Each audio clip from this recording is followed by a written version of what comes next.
Texas থেকে আমি অনিন্দিতা, সবাইকে আবার ওয়েলকাম জানাই নতুন আরেকটা ব্লগে। নিশ্চয়ই আপনারা সবাই খুব ভালো আছেন।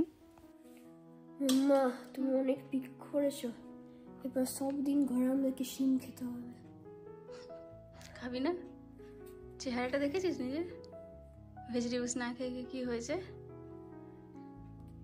ভেজিটেবলস খাবে, ইমিউনিটি হবে, বুঝতে পেরেছো? কিছু করার নেই। আর একবার দেখ, তোর বাবা দেখে ভীষণ খুশি হবে, আর বাবা আফসোস করবে যে আমি একাই গিয়ে তুলে নিলাম। আমাদের এখানে এখন রবিবার লাঞ্চের সময়, কিন্তু এই যে বক্স ভর্তি খাবার দেখে হয়তো ভাবছেন যেগুলো বাইরের থেকে আনানো, কিন্তু সেটা একেবারেই নয়। গতকাল পাড়াতেই, মানে ঠিক একটা বাড়ি পরে খুব কাছের এক বন্ধুর বাড়িতে নেমন্তন্ন ছিল, সেখানে গিয়েছিলাম রাত্রেবেলায় ডিনারে।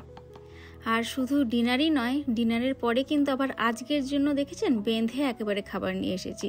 এখানে কিন্তু এরকমই হয়, যখনই কারো বাড়িতে নেমন্তন্ন খেতে যায় বা কেউ আমার বাড়িতে আসে, যখনই এই খাবার বেঁচে যায় আমরা কিন্তু বেশ নিশ্চিন্ত হয়ে থাকি যে পরের দিনের লাঞ্চটা কিন্তু আর আমাদেরকে খাটতে হচ্ছে না, খাবার হয়ে যাবে। তো সেই রকমই খেয়ে তোছি, আবার দেখুন বেঁধেও কিন্তু নিয়ে এসেছি।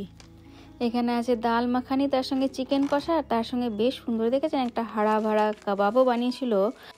আমি শুধুমাত্র ভাতটুকুই আজকে বানিয়েছি, এই দিয়ে কিন্তু আমাদের সুন্দর আজকে রোববারের লাঞ্চটা হয়ে যাবে। কেমন ফিল আছে রিনি? আগে থেকে মাছ বেটে পারবে যেতে স্কুলে? হ্যাঁ পারবো, গলাটা জাস্ট একটু ধরে আছে, একটু কথা একটু কম বলবি। জ্বরটা আছে নাকি? জ্বরের ওষুধ আমি দিতে হয়, জ্বরটা এলেই না উইকনেসটা বাড়িয়ে যাবে। না, উইকনেস তো আছে সকাল থেকে, তো শুয়ে গেছে। আর ওই ইয়ের ব্যাপারটা, যে তুই যে স্কুলে যে টিচারদেরকে মেলগুলো পাঠালি, তো টিচাররা কি বলেছে? মানে ধর অলরেডি যে নাম্বারগুলো কম এসছে দেখাচ্ছে 38, 48, ওগুলো কি হবে রিনির এবার? মানে ওদের তো গোটা সপ্তাহ জুড়ে পরীক্ষাগুলো হলো ক্লাসে, ও অনেকগুলো মিস করলো। কারেক্ট। তো কি হয়েছে বলতো, ওদের যে সেকেন্ড টার্মটা স্টার্ট হয়েছে, সেকেন্ড টার্মটা সেকেন্ড উইকটা পুরোপুরি মিস হয়ে গেল। হ্যাঁ, থার্ড উইকটা পুরোপুরি মিস হয়ে গেল। তো এবারে ওকে টিচাররা, কিছু টিচার হচ্ছে আর্লি নেক্সট উইকে ওরা কিছু এক্সট্রা ক্লাস নিয়ে ওদেরকে ওরা বুঝিয়ে বা পড়িয়ে এক্সাম গুলো আবার দেওয়া করাবে, but not all the teachers. তো আমি যেগুলো কনফার্মেশন এখন পেয়েছি সেটা হচ্ছে ওদের ল্যাঙ্গুয়েজ এন্ড আর্ট টিচারটা করাচ্ছে। হিস্ট্রি টিচার বা হিস্ট্রি টিচার আমাকে মেল করেছিল যে ওদের গত থার্সডেতে একটা এক্সাম ছিল, আমি মেল করেছি যে ও কিন্তু অসুস্থ আছে, তো পরে এসে এক্সাম দেবে, এখন রেসপন্স আসেনি। বাকি যে টিচার গুলো আছে, আমি যখন মেলটা করেছিলাম সেটা হচ্ছে এন্ড অফ দ্য ফ্রাইডে। আচ্ছা, আমি এক্সপেক্ট করি মেলটা গেছে এবং ও একটা এক্সকিউজ লেটার নিয়ে যাচ্ছে ডক্টরের কাছ থেকে। হোপফুলি ওকে ট্রিটমেন্ট এরকম হবে যে ও সব এক্সাম গুলো দিতে পারবে। বাট ওরা কতটা টাইম ওকে দেবে আর ওকে এক্সট্রা আফটার স্কুল থাকতে হবে কিনা সেই ডিসকাশন। ওটাই বলছি, ও যে ক্লাসগুলো তুই মিস করলি, ওগুলো কি ধর ক্লাস চলাকালীন তো তুই নর্মাল ক্লাস হয়েছে, ওগুলো কি সেই মানে আফটার স্কুল থেকে করতে হবে তোকে? সো সাম টিচার আর ডিফারেন্ট। আচ্ছা, তো আমার সায়েন্স টিচার, ও যখন আমি দেখেছি অনেক বাচ্চা সামটাইমস টেস্ট মিস করেছে, she allows them to go to like আমাদের সায়েন্স রুমে একটা সেপারেট ডোর আছে। আচ্ছা, ওখানে she allows you to go there and take the important test instead of coming after school. আচ্ছা, so I think ওটার সাথে আমাকে করবে, but before I take the test অনেক জিনিস লার্ন করেছে, তো সো ওটা আগে তোকে আগে লার্নটা করতে হবে ক্লাসে বসে, তারপরে তুই টেস্ট দিবি। ও আমাকে শেখাবে, বিকজ ক্লাসে নতুন জিনিস লার্ন করবে। তো সেই ক্ষেত্রে না জিজ্ঞেস করবি টিচারকে, টিচার আমাকে কি কি পড়তে হবে এক্সামটার জন্য, আমাকে দিয়ে আমি এটা বাড়িতে পড়ে নেবো, then I give the exam, so that তোর যে কারেন্ট যেটা চলছে বা কারেন্টটাতে ডিস্টার্ব না হয়, মানে যখন মাইন্ডে থেকে যাবি কারণ তোর দুটো ওটা করতে গেলে এটা বেরিয়ে যাবে থেকে। ওটা ডিপেন্ড করছে টিচারের উপর, টিচারকে বলতে হবে। টিচারকে বললে হয়তো হ্যাঁ, টিচার একটা নিজস্ব মাইন্ডসেট থাকে আমি কোনটা দেবো কোনটা দেবো না, আর যদি রিকোয়েস্ট করি হয়তো ওটাকে অ্যাডিশনাল অপরচুনিটি দিতে পারে। টিচার আমাদেরকে সবসময় অবভিয়াসলি নোটস গুলো দিয়ে দেবে, নি বলবে যে তোমরা রেডি করো, আমি তোকে প্রিপেয়ার করব ঘরে, বলবে যে তুমি রেডি করো, নি যখন তুমি রেডি হবে তখন এসে এক্সামটা দিতে পারো। আর এই গ্রেড মানে গ্রেডেশনটা কি পুরো মানে যেরকম নরমাল পরীক্ষা দিলে হয় তেমনি হবে নাকি কিছু নাম্বার কেটে নেবে? না, ওটা যেটা কালকে আমি শুনছিলাম সেটা ওটা হচ্ছে যারা এক্সাম ফেল করে গেছে, যারা রিটেস্ট দেয় তাদেরকে, যারা পাস যতই করুক না কেন, যতই না অন্তত 70% মার্কসটাই শুধু দেয়। ও মানে এমন নয় যে একটাতে ফেল করলে একটাতে 100 পেলে তোকে 100টা দেবে। না, ফেল করলাম পরে এক্সাম 100 পেয়ে গেলাম, ওটা 70 দিল। আচ্ছা, কিন্তু এক্ষেত্রে যেহেতু ওর অসুস্থতা মানে ওর কাছে আশা করছি না, আশা করছি না, 100% শিওর। ওর আসলে ক্লাসে ও তো জানে অন্যরা পড়ে, কিন্তু মা একটা আমি তো অপশন দিচ্ছি। তুই কি এরকম না, তুই যে বলছিস 100% শিওর, তুই ক্লাসে কাউকে দেখেছিস এরকম স্টুডেন্টের সাথে হয়েছে যে যারা অসুস্থ ছিল পরে গিয়ে এক্সাম দিয়েছে নিয়ে 100ই পেয়েছে? আচ্ছা, তার জন্য একটা যখন এই এক্সাম গুলো হবে না, যতগুলি হোক, 2 হোক 4টে হোক, do not be in a hurry. তো স্টেপ বাই স্টেপ করবি, দরকার হলে take more time for next day also. না, ও ঠিক করে নেবে, ওটা নিয়ে চিন্তা নেই। ঠিক, আমি জানি, আমি বলছি এই জন্য যে একটা দিনে সব শেষ করতে যাস না, কারণ মিস্টেকস হওয়ার চান্স বেড়ে যায়। They won't give us more than one test in one day because they know that we will take the entire class time. So they're going to give us a fair টাইমও তো ব্যাপার আছে না, ওই টাইমের মধ্যে কমপ্লিট করার একটা ব্যাপার আছে। They're going to give us a fair chance as the other students. ওকে, যে ক্লাসের মধ্যে। ঠিক আছে, গলাটা ধরে যাচ্ছে, চলো ওষুধটা আরেকবার দিয়ে দিই, ইয়ে করো, ঠিক আছে? চলো চলো। সপ্তাহের 5 দিনই প্রায় কিছু না কিছু পরীক্ষা থাকে, সেই কারণে এই যে রিনি 2 দিন স্কুল গেল না, তার সঙ্গে 2.5 দিনই বলতে গেলে, তার আগের দিনও হাফ ডে চলে এসেছিল, প্রচুর পরীক্ষা, ওর কিছু মিস হয়ে গেছে।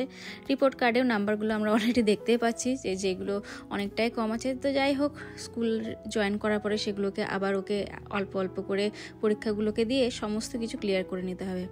আর বাইরের তাপমাত্রা যদি এখন বলি, দেখে কিন্তু বুঝতেই পারছেন যে বেশ সুন্দর একটু রোদ উঠেছে, তবে হাওয়া প্রচণ্ড। সকালবেলায় যে আমি শিমগুলো পাড়তে গেছিলাম, এত হাওয়া দিচ্ছিল, আমাকে একটা সোয়েটার পর্যন্ত পরে যেতে হয়েছিল।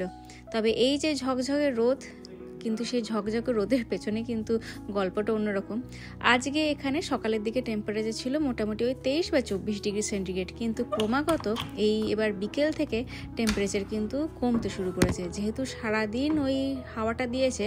আর এই হাওয়াটা বলছে নাকি ওই সেই আবার ক্যানাডিয়ান আর্কটিক ব্লাস্ট, তো সেই জোরে আস্তে আস্তে কিন্তু টেম্পারেচার ক্রমশ হু হু করে নামছে। এই যে বাইরে একমাত্র এলাম, আমাকে কিন্তু একদম কাঁপিয়ে দিল টেম্পারেচারটা, এতটাই ঠান্ডা হয়ে গেছে। যদিও রোদটা দেখে কিন্তু সেটা বোঝার উপায় নেই, দেখে মনে হচ্ছে খুব সুন্দর একটা আরামদায়ক রোদ, তাই না? গতকালও রাত্রেবেলা যখন শুয়েছিলাম, আমরা কিন্তু ফ্যান চালিয়ে শুয়েছিলাম, আর তার 24 ঘন্টার মধ্যে টেম্পারেচারের এত ডিফারেন্স, এই অবস্থায় শরীরটা খারাপ না হয় কি আর যায় বলুন? It's not cold. আমি বাইরে গিয়ে রেয়ান এক্ষুনি দাঁড়িয়েছিলাম, তুই আগে ফিল করবি, ফিল করবি। না না, ক্রমাগত টেম্পারেচারটা কমছে। আমি বাইরে গিয়ে একটু দাঁড়ালাম, দেখছি এত ঠান্ডা হাওয়া, পালিয়ে এলাম। রনো, তুই শোন, কথাটা শোন, বালতিটা হয়েছে, যেখানে যাবে বালতি, তুই ফিল কর আগে গিয়ে, আগে এটা খোল। শোন শোন শোন, যা বাইরে যদি ঠান্ডা হয় বাইরে খেলবি না। সরিয়াকে বল, তুই গ্যারাজটা ওপেন করে দিলে ওটা গ্যারাজে তো you can play inside the garage, okay? দেখ কেমন ঠান্ডা, দেখেছিস রে? আর নো বলিস না বাবা, নো বলিস না, নো বলতে নেই।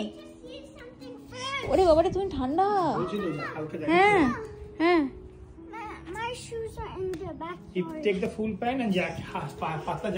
আর কেউ খেলবে, বাচ্চাদেরকে কেউ অ্যালাউই করবে না এখন, ওর বাবা মারা অ্যালাউ করবে না এই ঠান্ডার মধ্যে খেলতে। তুই কোথায় যাচ্ছিস?